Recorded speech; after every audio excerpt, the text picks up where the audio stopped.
Thank you everybody for coming out tonight and again braving the parking nightmare. This is our Do Your Job Toomey Town Hall meeting, and the senator might possibly be stuck in traffic right now. If he doesn't show up, he's going to be sorry. However, there's a suit here, an empty suit. We've done this before. My name's Phyla Bogg. I am a volunteer for a lot of organizations. Our Revolution, which is a continuation of the Bernie Sanders campaign, Move On, OFA. I just poke my nose into everything, and I am a chronic troublemaker. So my partner in crime is Victor Madison over here, who's doing a YouTube. And Lou Shoup is live streaming this event. So we are going to have a record of it, which we will deliver to the senator. This whole thing got started. Victor brought it to my attention that Ralph Nader was urging people to summon their representatives to town hall meetings. And quite a few of you signed this summons to Toomey, to our town hall meeting, for us to let him know what he must do. He represents us. He works for us. He has resisted coming before the people and hearing from them. He has even he's been derelict in his duty and even hinting at where he is on some of these extremely important issues. In fact, he moved his Philadelphia and Pittsburgh offices to the federal buildings where there's the electronic screening. So he has retreated to armed fortresses. He's staying away from us, but we are coming after him. So tonight we are going to conduct a town hall meeting. How many of you have ever been to a town hall meeting before? Okay, great. You may recall that Senator Arlen Specter held lots of these things. In fact, he visited every county every year, and I've been to 3 of Senator Specter's town hall meetings. And it was an opportunity for the citizens to address the senator. So that's what we're going to do tonight. I want to stress that this is an exercise in democracy. Our system is in great peril, not only with issues, but we've got a crisis in the balance of power. Toomey in particular has become a rubber stamp for President Trump. So the Congress is not checking the abuse of power of the executive. Meanwhile, President Trump is attacking the judiciary. One of the things we're going to bring up tonight is Trump's nominee for Supreme Court Justice, who we strongly suspect is also going to be not even a rubber stamp, but the way Trump has been interfering with the Department of Justice and the judiciary. So we're in a time of great crisis. You understand that on every front, our democracy is being attacked. So we've got some handouts here. First is the one that says, Toomey, Do Your Job Town Hall. This is like the agenda of the meeting. And if you've been to a town hall before, you know that people, raise questions, they make comments about every issue under the sun, and it's just all over the place. What I'd like to do is kind of proceed through several topics, and when we go through those, we can then, you can raise just about, anything that we haven't covered. On the back of that sheet is take action. We've got some urgent things that we need our citizens to do. And then finally, we've got a fact sheet. I've got the healthcare, summary of the healthcare, American Health Care Act, the Ryan Care, Trump Care, the anti-Obamacare legislation. And then there's a fact sheet about Neil Gorsuch, Trump's nominee for Supreme Court Justice. Plus, last but not least, the card. So please write a question on the card. We've got some pens. You can write, do a couple cards. And these are all going to be delivered to his Allentown office in the next couple of days. So even if, he's with us only as an empty suit right now, he will hear about what we did. He will hear from us, and we will not relent. We intend to escalate our pressure on him. He represents us. They are corrupting democracy, and we aren't going to have that. Do you agree? Yeah. Yeah.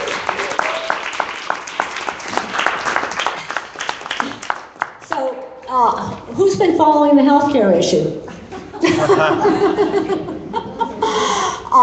I did put together kind of a fact sheet here.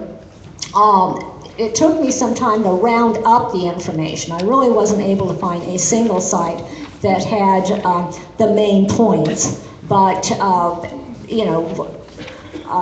to kind of put things in focus, we've got 24,000 or 24 million people who would lose insurance from repeal of Obamacare.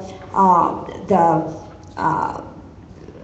tax credits would be reduced, and people who would be most hurt by this are the elderly and low-income people who would no longer be able to afford any kind of insurance at all. And then it's got this massive tax cut for the wealthy.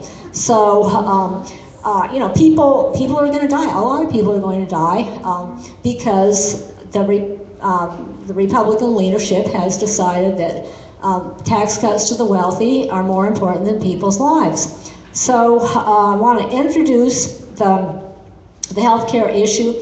I have suggested initial questions to start the conversation. For healthcare, it's right here. This is addressed to Senator Toomey. Senator Toomey, welcome to our town hall meeting.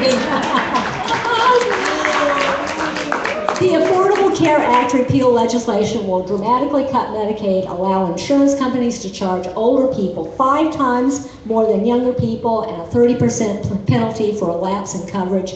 24 million people are expected to lose their insurance, while premiums and out-of-pocket costs will jump for older and lower-income Americans. Will you vote no on the American Health Care Act? Will you, Senator? Answer us. Well, you will notice on the card that we are demanding a personal and detailed answer. So, by mail. So, I'm going to open the meeting to the healthcare issue. Who wants to ask the senator a question or make a comment about healthcare? Here, I've got to pass around the microphone.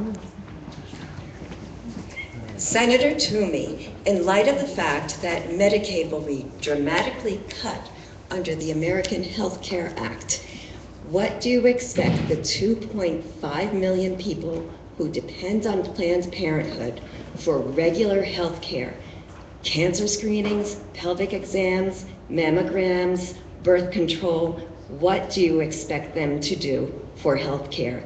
And mind you, when mom is sick, the children suffer as well. So what have you to say to their children?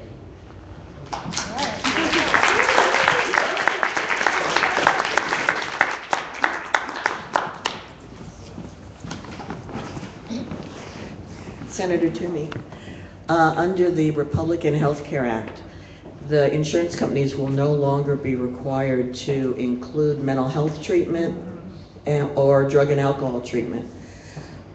Given that we have a drug problem that is growing in this country, how do you expect those people to get care? Okay, I want to remind everybody, these questions, please put them in writing. And if you want another card, they're up there. he's speechless.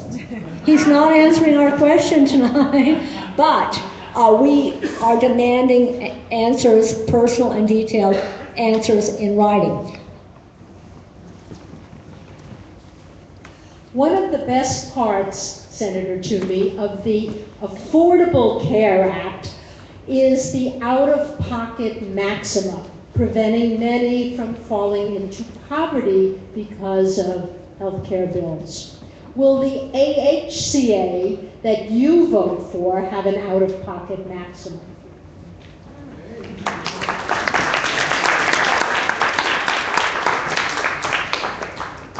Hi, Senator Toomey. I like your suit.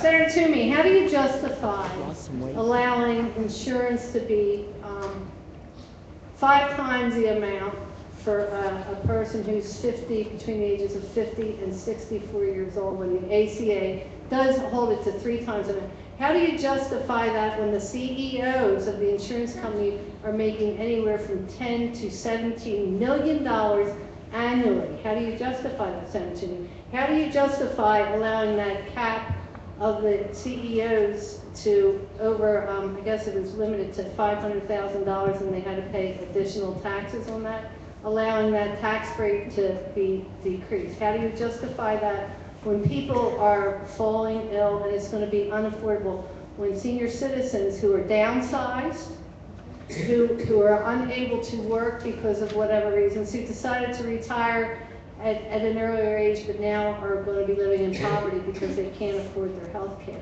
just based on age? You know what, Senator Toomey, I'm 62 years old, I'm healthy, I'm not on any medications, yet you're going to decide that I should pay 5 times more than a 20-year-old? That's disgusting, while the CEOs are making millions. Okay, great. Yes, Senator Toomey, I have so many issues I'd like to bring up, but now we're sticking to the healthcare situation.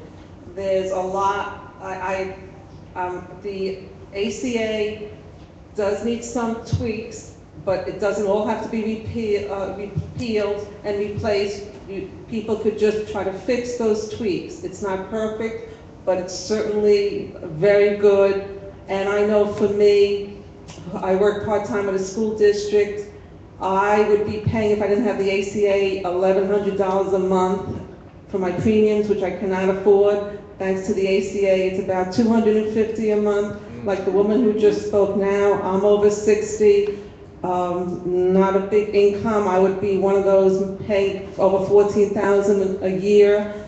Cannot afford it, not just myself, many people, younger, older. I hate to say it, but it's true. You congressmen get excellent health care for life.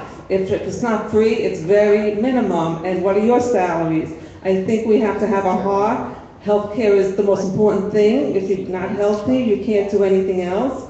People will be dying. And it comes before walls to Mexico and military, that's not necessary, and all these other things, and paying CEOs and all these billionaires more money than they already have. Now, I appreciate how well informed you are, how much you've thought about this. I hope that you have at least made a phone call to Senator Toomey's office and told them this. We're going to get them in writing, but if you can, please go to his office and tell the story to his aide too. I mean, we have to keep hammering at them because so far he hasn't gotten the message. We've got to make him get the message. So how about if we go on to the next really urgent thing, which is the Supreme Court. As for health care, when I speak of urgency, the House is expected to vote on the American Health Care Act next week, and the Senate is expected to vote the following week. So that's rather urgent. Next Monday, the Senate is going to start the confirmation hearings for Neil Gorsuch. And there hasn't been a whole lot of coverage about Gorsuch yet, but now it's really heating up. And There's a fact sheet here. There's more information, really great information at the Alliance for Justice, afj.org. They have a great analysis of Gorsuch. You can see on here, actually he has a lifelong pro-corporate, he has a lifelong record of pro-corporate ideology. And one thing that they aren't supposed to confirm is an ideologue. Justice is supposed to be blind, is not supposed to be biased, but his record, as I said, is pro-corporate ideologue. You know, he's not for workers, he's not for immigrants, he's not for women. A really important thing that we need to watch with Gorsuch is that in regard to campaign finance, he is saying that the right, or campaign finance, the right of a person to throw endless amounts of money at a candidate is a right that deserves the very strongest protection that are given for any rights. So this is really scary, and we expect that if he is confirmed, all limits to campaign contributions will be eliminated. Oh, by the way, Senator Jeff Merkley has stressed that this Supreme Court seat is stolen because the Senate sat on this, refused to hold hearings for Merrick Garland, keeping it open for their nominee. And Berkeley's position is the only legitimate appointment is Garland. But another thing that is really, really concerns me about Gorsuch is that he believes in what's called the non-delegation doctrine. In case, you probably all know this, but when Congress passes a law, it is then passed on to the different agencies who write the rules for that. And the rule writers are experts in regulations and science and so forth. Environment is a good example. Well, Gorsuch believes that agency experts should not be the authority in formulating rules, and that the court should should have primary authority over interpreting legislation that our elected officials pass. And this is a big problem because, it's wonky. It's just briefly mentioned here about environmental protection. If you do look at Gorsuch's record at afj.org, it goes into more detail. But this essentially says that the Supreme Court can second guess agencies, second guess Congress about any regulation. It is a huge threat to all kinds of regulation, and that's very concerning to me. But so our question to the senator is, Trump's Supreme Court nominee, Neil Gorsuch, has a record of favoring big corporations, protecting money in politics, siding with abusive law enforcement officials, and overruling agency experts enforcing regulations, which proves that he lacks independence and openness of mind to the legal questions that may come before him. Will you vote no on the confirmation of Neil Gorsuch to the Supreme Court? Vote no. We're waiting for an answer. Okay, does anybody want to say anything about Neil Gorsuch, the Neil Gorsuch nomination?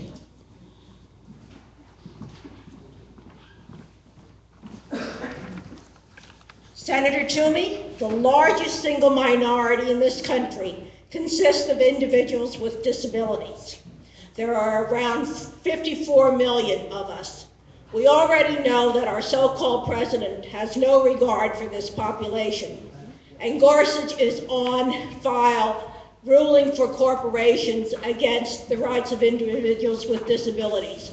When are you going to stand up and support your constituents who have disabilities? Good question. We need to know. And there he is. Don't say that Toomey doesn't have a heart. Any other comments about Supreme Court? Nope, I don't see one.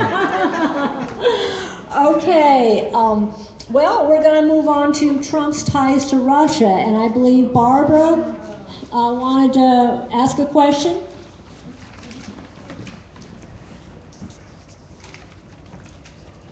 Senator Toomey, I am Barbara Menser from Allentown, 18102, and I would like to know, the Russian interference in the presidential election is confirmed, as far as I've read and seen. And the list of contacts between Trump associates and Russian officials keeps growing. The White House has attempted to discredit the facts and interfere with the ongoing FBI investigation. Will you demand the independent appointment of a special prosecutor to lead a comprehensive investigation of the Trump campaign and the Trump administration's ties to the Russian government? Yeah, let's get the next Watergate investigation underway. Does anybody else want to speak about this whole Russia mess? Is everybody for the independent appointment of a special prosecutor? Yes. Hear that,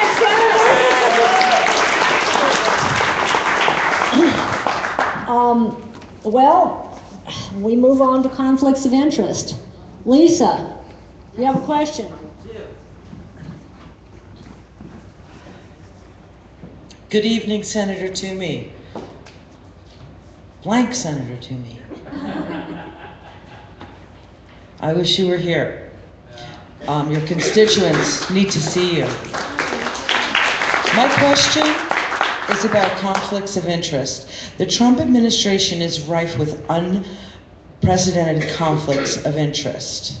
Will you co-sponsor S65, which requires the president, vice president, and their spouses and children, plus appointees, to reveal and divest from any potential conflicts of interest, formally implements the Constitution's emollients clause, and requires the president to disclose his tax returns? Yes. You may recognize S, what is it? S, we've got a number here. 65, that is Elizabeth Warren's bill. Yeah. Okay, anybody else want to speak about the president's conflicts of interest?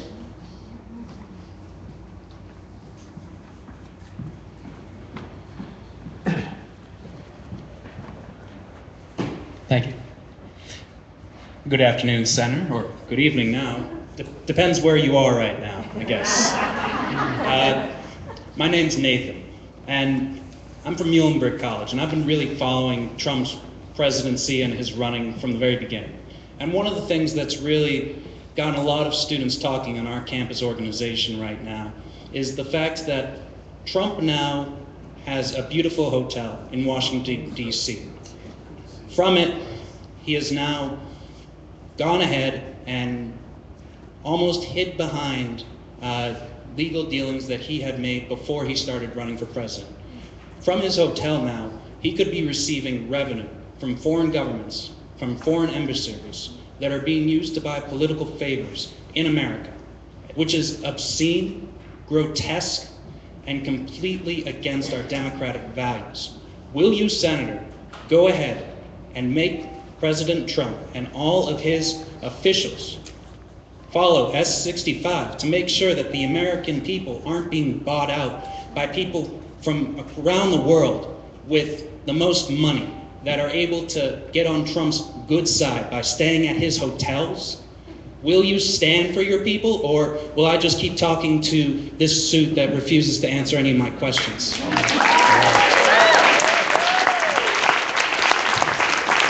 Right on, brother. Their conflicts of interest are obscene, and they're getting worse. So, okay, money in politics. Do you remember way back in the Paleozoic age when Trump first started his campaign? He was against money in politics. Yeah. But let's see, Rosalie, you have a question?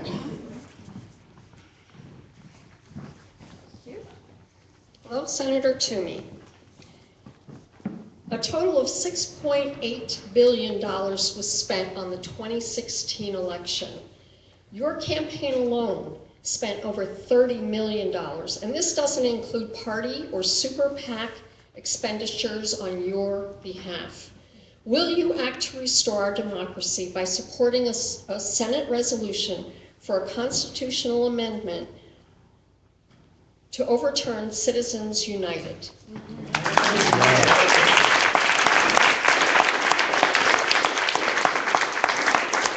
In addition, I personally would like to know, has any of that money that you have taken from corporations benefited any of your fellow Pennsylvanians or Americans in any way?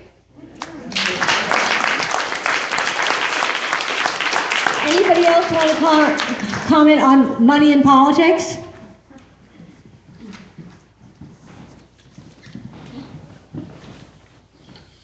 Hello and good evening, fake Senator Toomey. My name's Tom Latsko.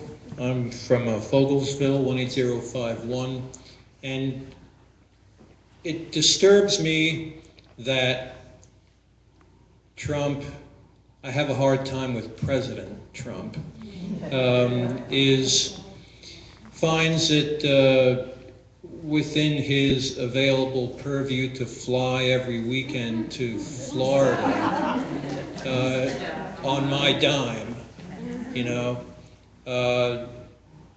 That shouldn't be allowed. To me, that's a conflict of interest. That's using my money to support your lifestyle. Likewise, your wife has decided to stay living in New York City. I guess that may be okay on one hand, but it causes the full security detail to be housed at the Trump hotel that she's in, which the federal government is being charged for. So we're paying the Trump organization security to take care of his wife in New York.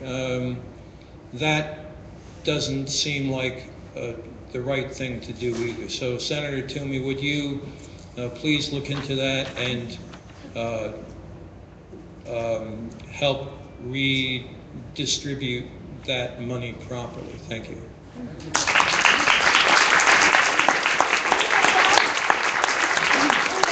Okay. Are we all against money in politics? Yes. A couple of years ago, there was a Senate resolution for the constitutional amendment to reverse Citizens United, and Senator Casey signed on to that, but Senator Toomey did not. He had the opportunity. So, okay, we've got environment. That's a huge thing. And of course, you read this morning that the Trump budget calls for a 31% reduction in EPA, in the EPA budget. This is on top of his administrator appointment who denies climate change. The environment is in great peril, and we've got to fight to protect it. So, Vaughn, you're our environment man. Thank you, Final. Vaughn Fulkerson from Allentown, 18104.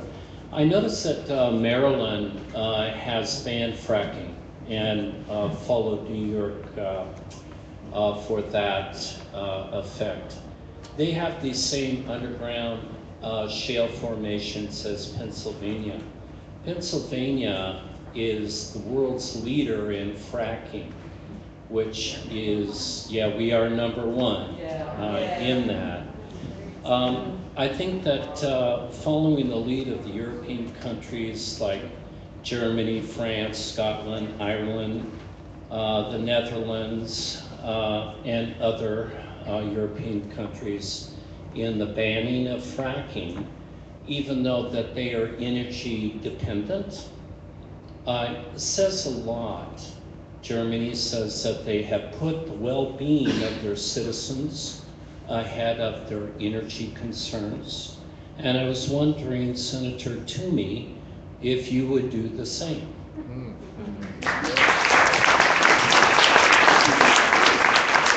Okay, I'll bet a lot of people here do have environmental concerns, and you know, everything with the environment is under attack. Who's for protecting endangered species? They're going to try to gut that. Clean water rules, mountaintop removal. I mean, there's just no end to it. Come on, we've got some environmentalists here. Tell him we've got to have a strong voice for the environment. I'm Catherine Hoffman, Senator Toomey. I've lived in Allentown for almost 30 years, 18102, and I communicate with you frequently. You don't usually answer. And the environment is really important to me. I recently joined Citizens Climate Lobby, which meets in Bethlehem once a month, and has a website which is really interesting and informative. I have a son who's in his 30s, and I want his children to be able to breathe clean air and drink clean water, and not have to participate in wars over resources, because the parts of the world that are suffering drought and severe climate change are in need, and they look to us because we, thus far, are not as vulnerable. But we will be in just a few short decades. So my question to you is, why do you have such a low rating? I don't remember what it is, but I think it's like 0 or 7% from the League of Conservation Voters, and why do you take fossil fuel money? And how long do you think you can get reelected once people wake up to both the Trump budget and your collusion with climate denial and the wreaking havoc on all living things? Right on. Some of us recently met with Senator Casey's aide, who's very receptive to us. And actually, Casey is becoming, you know, he's moving further and further to our side. And in regard to climate, I mentioned that last year we were in one heck of a drought, maybe 10 inches below average. And this is the 4th year that we've had below average rainfall. And you know, this year it's not only lower than average. Of course, we've got the snow, that's, you know, like only 1 inch, but the pattern is strange. I mean, you know, a major snowstorm in the middle of March. I think everybody's aware of this, and you know, it's hitting us. So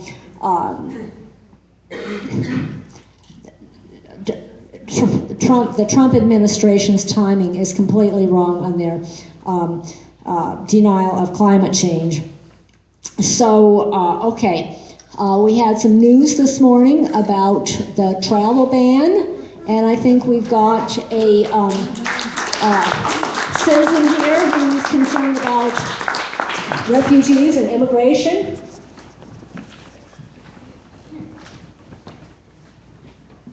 Senator Trump, I'm so glad you were able to join us tonight. Trump. Senator Toomey, I'm so glad you could join us today. We thought you were lost. In fact, I was printing the posters today. The Trump administration is bent on conducting unconstitutional religious discrimination in the Trojan horse of national security. But we know that's not really why he's doing it.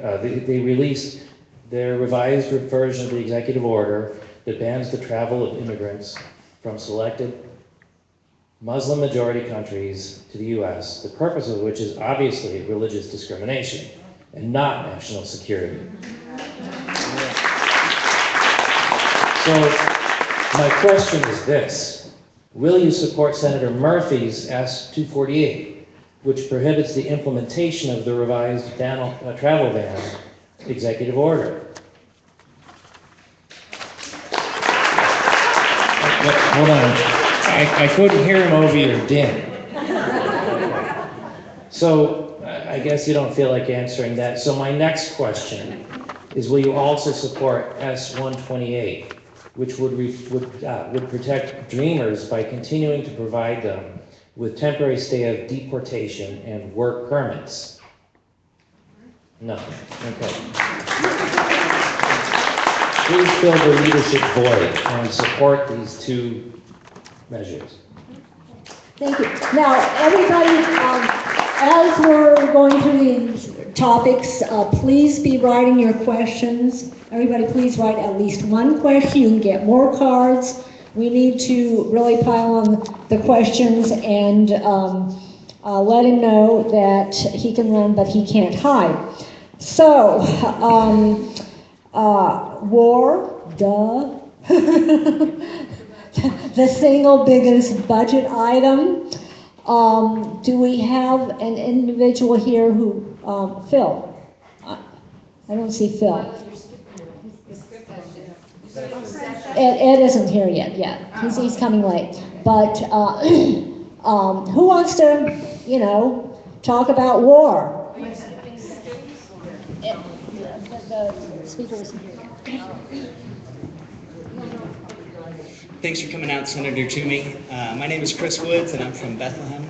I was wondering, with the UNICEF's new report out about 20 million people facing famine in South Sudan, Ethiopia, Yemen, and Nigeria, with famine already declared in South Sudan, if you will vote for President Trump's budget proposal to slash the UN budget by almost $10 billion, in lieu of this being deemed the worst humanitarian crisis since the United Nations was founded.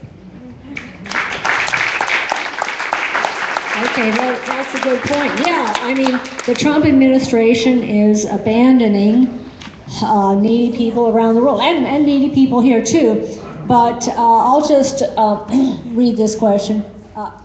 Catherine? Building on what he said,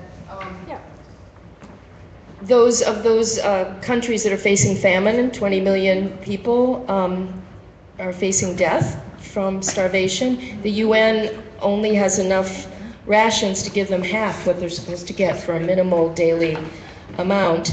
And all but Somalia, the principal reason they have a famine is in Somalia it's drought. That's one of the reasons. But in the rest of them, it isn't drought. Can anybody guess what the reason is? War, right, conflict. And in Yemen, our government is selling the weapons to Saudi Arabia that are being used to kill civilians, children. Recently 100 civilians were killed, but it's thousands and thousands that have been killed since the war in Yemen started. And it's a Cold War issue between Iran and the Soviet Union on one side and us and the Saudis on the other. And so it's a geopolitical thing, and the people of Yemen are suffering so terribly. So war and famine go hand in hand, and President Trump, Mr. Toomey, wants to cut our foreign aid budget, which is already only like 1.2% of our GDP. He wants to cut it by half. So I guess my question to you is, how can you sleep at night knowing that our war making is creating refugees and the deaths of civilians, and yet our principal ally in the world right now is Saudi Arabia, and we're selling them billions worth of weapons to keep on bombing. Personally, I will work really hard. If you want to run again, I will really work hard to see that you don't win, because you don't represent me.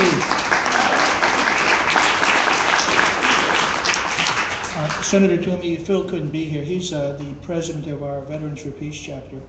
He was curious as to why the United States spends more on the military, on so-called defense, than the rest of the world combined.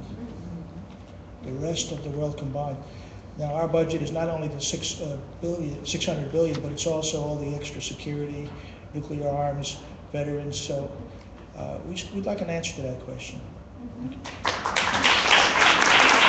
Okay, any more comments about war? I believe that it was announced, Rosalie. Senator Toomey, as the mother-in-law of a disabled Iraq War veteran, my son-in-law went to war for this country twice, is now disabled, he's lost a leg, and I have seen so many of our vets being kicked to the curb after they've come home, fought for this country. They've come home disabled, they've come home with PTSD. The best that we are doing for them is getting them hooked on medications. That is not taking care of them. They have families. Their families aren't being taken care of. How can we continue to go to war, creating more and more veterans that come home that we ignore? Hear, hear. They're not being taken care of. I want to know what you are going to do to help protect our veterans that are coming home in not perfect shape. They've gone to war for us. We're not taking care of them. What are you going to do about that? Okay, any more comments or questions about war?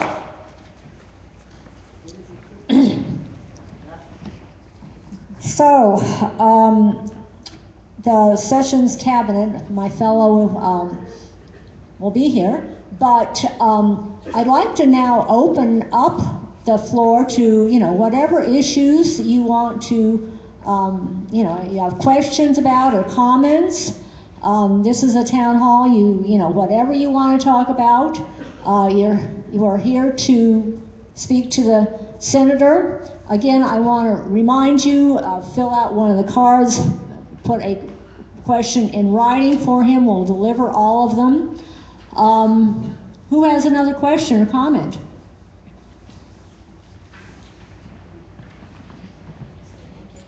I'm Deborah Condon. I live in Bethlehem, 18018. I'm wondering, Senator Toomey, and you're looking fine tonight, I would really like you to face all of us and tell us that you truly believe that building a wall on our southern border to keep out apparently millions of rapists and criminals, etc., is really the American way. And when we look in our own home and see that we still haven't really dealt with the Wall Street catastrophe that has affected, I'm going to bet, everybody in this room, and certainly most Pennsylvanians, how in the world can you really face us and say, great idea? Well, it's been pointed out that we have airplanes. You can fly over the wall. Who else has a question or comment? Okay, let's get the gentlemen, the folks back here who haven't spoken yet. If you don't mind, I really don't want to address him. Is that okay? Can I just make a comment? Okay, because this guy makes me sick. So I live in Bethlehem, and I'm an entrepreneur. So entrepreneurs look at the world a little differently than most sane people. And so I look at the problem that we all face, and I wander around generally depressed and sad. I mean, today we're going to cut Meals on Wheels. You got to be kidding me. Meals on Wheels cost each of us in this room, when the government says they're going to spend $1 billion or cut $1 billion, $1 billion means $3.20 to each of us in this room. community block grant funds is $3 billion, so that means $10. And Meals on Wheels is not the whole $10. So but let's assume it's the $10. So let me get this straight. They're going to cut Meals on Wheels, and it's going to cost me $10. This is insane. Which brings me to my point. The Meals on Wheels thing, just like every other insane thing that they do, they're all distractions from what I believe is the relevant point of this crisis. So, and you can tell it is because there is one Achilles heel that these people have. The one. And the one is that 2 weeks before the election, if you remember, we were all talking about the Republicans losing the Senate and Trump was done. And even Trump thought he was done. And then what happened was the FBI director, and we know now, the FBI director was investigating connections between the Trump campaign and the Russians, but for whatever reason, he decides that the relevant issue the voter has to focus on is Hillary Clinton's emails. And we now know that Pence has a private email server. So the vice president did exactly the same thing that Hillary did. Exactly. So the point I wanted to make is, I come here and I came last time and I went to the church and I come and I go back and I feel energized, but I do feel that in some way each of us needs to do something constructive. For example, does anyone know outside of your immediate circle of friends that you're pissed? Does anybody know that? Do you have an overt symbol of that you're pissed? So I am the nut job last time with the ridiculous bumper stickers, which I bought again, and I have it on my car, and I'm going to say that if you put this on your car, I've had it on my car now for maybe, 3 months? 3 months, and I have been, I had one guy with a Confederate flag on his bumper screaming at me, and I tried to be nice, I'm very polite, I don't scream. But finally it got to the end of this thing with him, and I said, if you ever find yourself in this situation, I probably should have been nicer, but I said very calmly, I said, if you ever find yourself in this situation where a Neanderthal with a Confederate flag bumper sticker on his car is upset with you, maybe you're doing the right thing.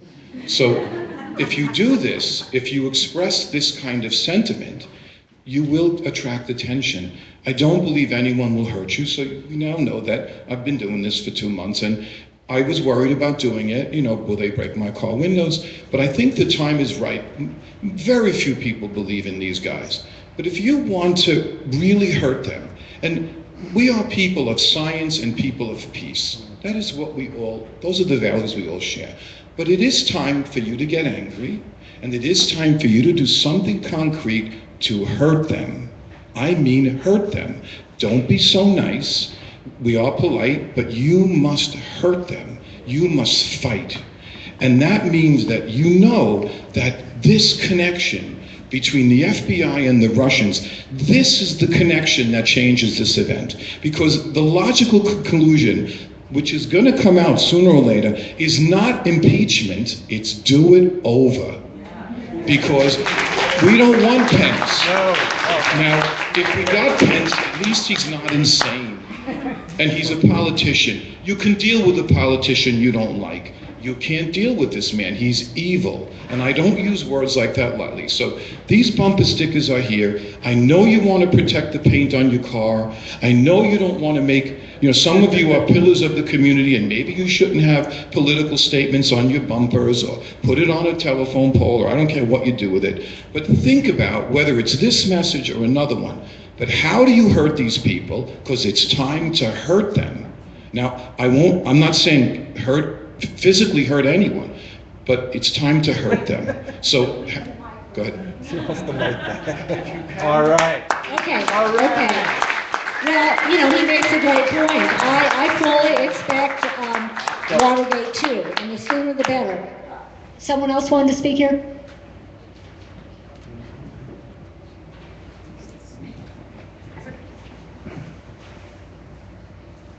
Thank you. Senator Toomey, will you commit to ensuring U.S. policy is based on peer-reviewed science and not discredited French theories? Thank you. Okay.